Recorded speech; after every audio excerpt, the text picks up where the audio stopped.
विपक्ष है हमारी। मुझे यहाँ कुछ हो रहा है, समझ गए? समझ में आ गए ना? खुल के बताइए। तो मैं वो समझ गया, खुजली दर्शक नहीं वो समझ पाए। खुजली बाल का नाम सुनते ही खुजली होता है मुझे, इसलिए उस खुजली बाल के लिए भी मैं कहना चाहूंगा एक शायर, ठीक है? सब्सिडी किसकी थी? पूरे कूड़े के ढेर लगा दिए। वो गंदगी ये फैलाएंगे बीजेपी वाले, वो उठाएगा केजरीवाल। अब होना चाहिए, आर्थिक आधार पर जनगणना होना चाहिए, तब हमें पता चलेगा जो देश में कितनी गरीबी है, कितनी अमीरी है। नीतीश है विपक्ष है हमारी। मुझे यहाँ कुछ हो रहा है, समझ गए? समझ में आ गए ना? खुल के बताइए। तो मैं वो समझ गया, खुजली दर्शक नहीं वो समझ पाए। खुजली बाल का नाम सुनते ही खुजली होता है मुझे, इसलिए उस खुजली बाल के लिए भी मैं कहना चाहूंगा एक शायर, ठीक है? भारत माता सिसक रही है तुम सबकी नादानी पर, तुमने जमीर को बेच दिया केवल बिजली और पानी पर। तो केवल बिजली और पानी पर उसने जमीर को बेच दिया, और आज उसका हालत देख लो। उसने कहा था जो हमारे मनीष सिसोदिया को ईडी अरेस्ट करने वाली है, वो जेल जाने वाला है, जेल चला गया। उसकी भविष्यवाणी बहुत बड़े भविष्यवक्ता है। उसके बाद उसने संजय गांधी का नाम लिया, देखिए वो भी चला गया जेल, वो भी जेल चला गया, और अब अपना नाम ले रहा है, क्योंकि उसे पता है अब मैं ही जाने वाला हूँ, मेरा नंबर है। 24 का भविष्यवाणी कर दे फिर। कौन सा 24 का भविष्यवाणी? अगर 24 का भविष्यवाणी उनसे करवाइए तो वो कर भी नहीं सकता है, क्योंकि अब एक चीज, क्योंकि वो झूठ बोलने में भी बड़े माहिर है। अब मैं बता देता हूँ कैसी झूठ। उसके गर्दन पे किसी ने हाथ रखा था, जो तुम शपथ पत्र में लिखो जो मुझे सरकारी सुविधा नहीं, मैं नहीं लूंगा, लेकिन उसने अपनी मर्जी से शपथ पत्र दिया, एफिडेविट दिया, जिसमें कहा मुझे सरकारी सुविधा नहीं, मैं नहीं लूंगा, लेकिन फिर भी उसने लिया। तो हिंदुस्तान की इतिहास में सबसे ज्यादा यू टर्न लेने वाला अगर कोई नेता है तो अरविंद केजरीवाल है। दूसरी बात, जनता के साथ वादा खिलाफी की दो एग्जाम्पल देना चाहता हूं।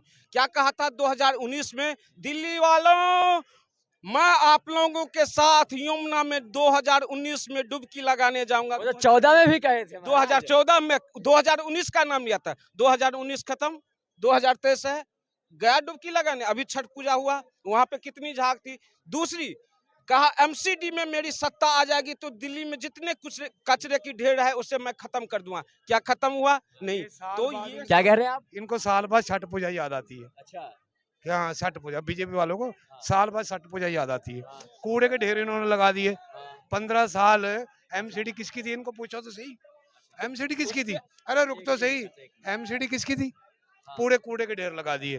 वो गंदगी ये फैलाएंगे बीजेपी वाले, वो उठाएगा केजरीवाल। अब जो जमुना की बात सुनो, ये एमसीडी का काम होता है, जमुना की देखभाल करना। 15 साल एमसीडी रही है जेल में, एमसीडी बीजेपी की। अब इनको जमुना याद आती है, जमुना साफ नहीं हुई, जमुना साफ नहीं हुई। ये साल बाद मुद्दा उठता ही कह है। रहे हैं कि जमुना जो है एमसीडी के अंदर आती है, एमसीडी बीजेपी के अंदर। इनको नॉलेज नहीं है, इनको नॉलेज नहीं है। जो जितने रिवर जो एक्ट है, रिवर फ्रंट एक्ट, वो आता है सेंट्रल गवर्नमेंट और राज्य, जिस राज्य से होकर गुजरती है राज्य सरकार के, एमसीडी के अंदर में नहीं आती है। दूसरी बात, ये एमसीडी के अंदर में कचरे की ढेर, ये कचरे की ढेर जो है वो एमसीडी का काम है जरूर, लेकिन केजरीवाल को क्या बीजेपी ने कान में जाकर फूका जो तुम बोल दो जो 1 साल में मैं साफ कर दूंगा? किसने कहा था तुमसे बोलने की? क्या चाचा, आपने सुना, आप काफी एजेड है, तो आपने सुना ही होगा कि 15 में भी बोला था, 17 में भी बोले थे, 18, 19 में भी बोले थे। भाई साहब तो बढ़िया काम कर दिए, बढ़िया मोदी ने। वो मैं याद करूंगा जिंदगी में। कौन सा काम है? नोटबंदी पे गरीब मरवा दिए इस लाइनों में, और किसान मरवा दिए सड़कों पे। ये काम बढ़िया करे इन्होंने। 800 किसान मरे हैं। नोटबंदी पे किसान गरीब मरवा दिए। ये मैं बता देता हूँ, इसका भी इफेक्ट बता देता हूँ। ये बात जरूरी है, ये जरूरी है। जो उस नोटबंदी में कुछ लोगों की जान गई, जिसके लिए हमें भी दुख है, लेकिन नोटबंदी से फायदा भी हुआ है। अब फायदा में आप सुनिए तो, अरे सुनिए तो, अरे आंकड़ा बोलने नहीं दोगे अंकल जी तो फिर। चाचा 1 मिनट, नहीं, मैंने आपसे मैं बता देता हूँ। नोट, मेरा नाम सुरेंद्र कुमार यादव है, मैं जम्मू रहता हूँ 15 साल से। नोटबंदी से देश बहुत आगे चला गया। गवर्नमेंट के पास कोई पैसे की कमी नहीं है, इतना जबरदस्त काम हो रहा है कि जिसका कोई हिसाब नहीं है। क्या कह रहे थे आप? हाँ, मैं ये कह रहा हूँ नोटबंदी से क्या फायदा हुआ है मैं बता देता हूँ। आप डेटा निकाल लीजिए, जो नोटबंदी से पहले हिंदुस्तान में टैक्स पेयर की जो परसेंटेज कितनी थी, मत पता होगा 3.4%। आज की डेट में जो नोटबंदी के बाद, आफ्टर नोटबंदी, उसके बाद जो यहाँ पे टैक्स पेयर की जो पॉपुलेशन हो गया, कितना हो गया 21.7%। अब ये बताइए, जो इतना जो बढ़ोतरी हुआ, क्या किसी विदेशी को उठा कर लाया मोदी जी ने?